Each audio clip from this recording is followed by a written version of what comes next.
Good morning guys. So, day 5 na tayo.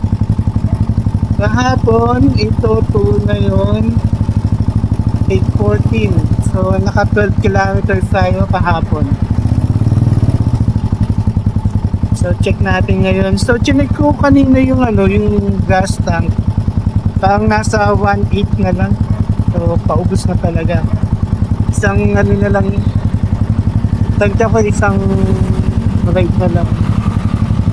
Isang 12 kilometers na lang ulit yung taas na yung gasolina natin. Then, makukompute na natin kung gaano siya katipid o kamahal itong motor lang.